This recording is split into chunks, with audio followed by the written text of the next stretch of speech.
En litt sliten gammel trapp, så vel som en nystøpt betong eller murt trapp, vil raskt forvandles med skifer. Ikke bare utseendemessig, men med på kjøpet får du også en robust, frostsikker og sklissikker trapp. Hei, jeg er Per Kjetil fra Minera Skiferskolen. I denne videoen skal vi vise hvordan du tilpasser og limer trinn og opptrinn i skifer på en murt eller støpt trapp steg for steg.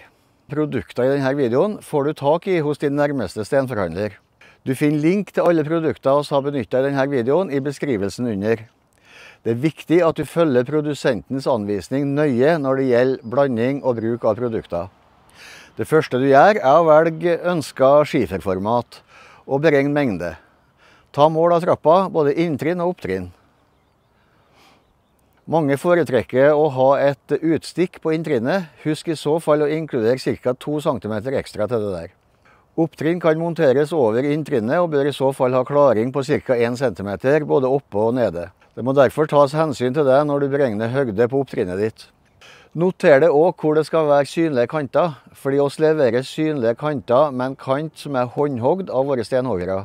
Dette gir en helt rett vinkelrett kant, men med en naturlig struktur som passer svært godt til skiferens overflate. Da er du klar til å bestille skiferen på dine eksakte mål. Om trappa di er svært lang, eller du har et ønske om et flytende og kontinuerlig visuelt uttrykk, så kan du med skifer få trinn levert i såkalte fallende lengder. Du bør da bestille 5–10% ekstra for å ta høgde for avkapp i forbindelse med tilpasning av lengdene. I denne filmen og på denne staselige store trappa skal vi vise liming av trinn i fallende lengder og hvordan de der tilpasses. Når skiferen er bestilt, er det tid for å klargjøre selve trappa. Fjern støv og skit og løse partikler. Er trappa ekstra tilgrodd av mose og skitt, bør du slipe over underlaget med en diamantfres, slik at du kommer ned på frisk betong. Da åpner porene i betongen seg, noe som skaper god heft. Eventuelle sår og skader i betongen repareres slik at du får en hel og fin overflate. For å få en god binding til selve reparasjonsmørtelen benyttes en epoksymasse. Komponentene blandes sammen i minst 3 minutter med et saktegående drill med visp til en helt homogen masse. Produktet påføres med en kost. NB, reparasjonsmørtelen, skal på vått i vått til denne heftegrunningen, så gå umiddelbart i gang med neste steg. Reparasjonsmørtelen blandes. Du kan tilsette mer vann for å få ønsket konsistens, men aldri over 4 dl ekstra, som er maksgrensa. Påfør med murskje og pussebrett på skadet område. Puss ut til riktig nivå. Siste del av klargjøringen består i å påføre en membran for å hindre vanninntrenging, som igjen kan medføre kalkutfellinger. Slike utfellinger kan trenge opp og misfarge foger og skifer. Forvann trappa godt slik at den blir godt fukta, men fri for overflatevann. Altså det skal ikke stå igjen noe dammer. Dette er et viktig steg som utføres for å hindre at membranen tørker for hurtig. Ved for rask tørking dannes luftporer som kan medføre at membranen ikke blir helt tett. Smøremembran består av 2 komponenter som blandes sammen med drill og visp til en klumpfri masse. Membranmassen påføres med en 6 mm tannspakkel, glatt deretter ut med baksida, den glatte sida på tannspakkelen. La det tørke i minimum 4–5 timer før et eventuelt ekstra lag påføres. Total tjukkelse på membran etter påføring skal være ca. 2 mm. La det tørke i 1 døgn.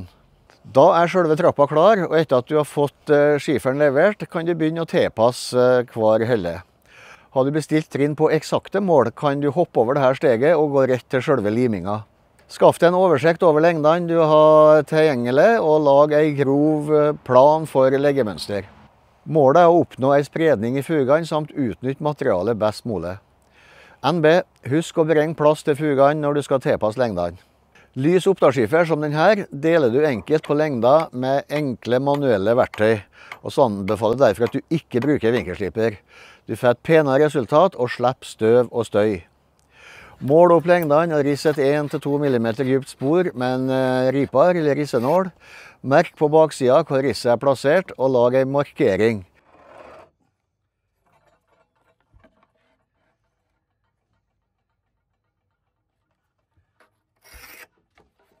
Legg rissenåla eller noe annet under, så den ligger stødig under ene kortenden, og bank med settmeisel langs markeringa til skiferen deler seg.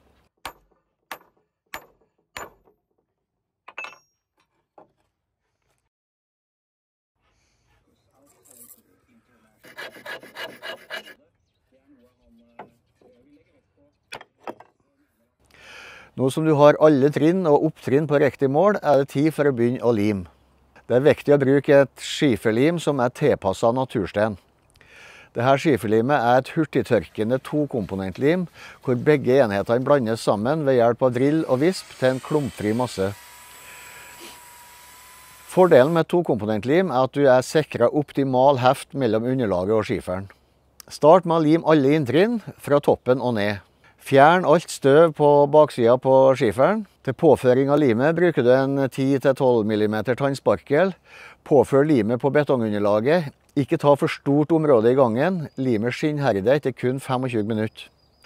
Det anbefales alltid å dobbeltlim skifer. Det vil si at lim påføres både på underlaget samt på baksida av skiferen for å sikre 100% dekning. På denne måten unngår du eventuelle luftlommer som sida kan komme til å fylles med vann og gi frostspreng. Pass på at du legger skiferen med den pene håndhogde kanten fram. En eventuell saga kant kan legges bak, slik at den ikke blir synlig. Legg skiferen ned og sørg for at du oppnår en kompakt forbindelse mellom skifer og underlag ved å bevege trinnet litt. Gjør noen stikkprøver på at du virkelig har full limdekning ved å løfte opp igjen ei helle du nettopp har lagt ned. Tørk av eventuelt limsøl umiddelbart og fortløpende. Under herding kan det være lurt å dekke til området, da det ikke bør utsettes for regn de første 3–4 timene, eller sterk sol de første 12 timene. Da er det klart for opptrinnet som limes på akkurat på samme måte. Opptrinnet skal ikke hvile på selve inntrinnet, men ha en avstand på ca. 10 mm både opp og ned. Sett inn avstandsklosser under opptrinnet. Her kan du bruke hva som helst, men pass på at de stikker tilstrekkelig ut fra skifertrinnet, slik at du får tatt skikkelig tak og nappa dem ut når det er limet og herda. Når alt er limt og ferdig herda, gjenstår kun siste finish. Fuging og eventuelt impregnering. Området er klart til fuging etter 3 timer. Bland fogemassen til såkalt jordfuktig konsistens. Den skal være relativt tørr, men våt nok til at du kan samle den til en ball. Fordelen er at du får en noe mer fleksibel fug, og at du sparer det merarbeid i forhold til en mer omfattende rengjøringsjobb. Klargjør skiferkantene ved å fjerne eventuelt støv på kantene, men fukta svamp for eksempel. Med den der jordfuktige massen foretas en såkalt spekkfuging. Det vil si at du først fyller fogene, og deretter går over og komprimerer med en fugeskje. Den har en bredde noe smalere enn selve foga, for eksempel 8 eller 10 mm. Vask umiddelbart over med ren og fukta svamp.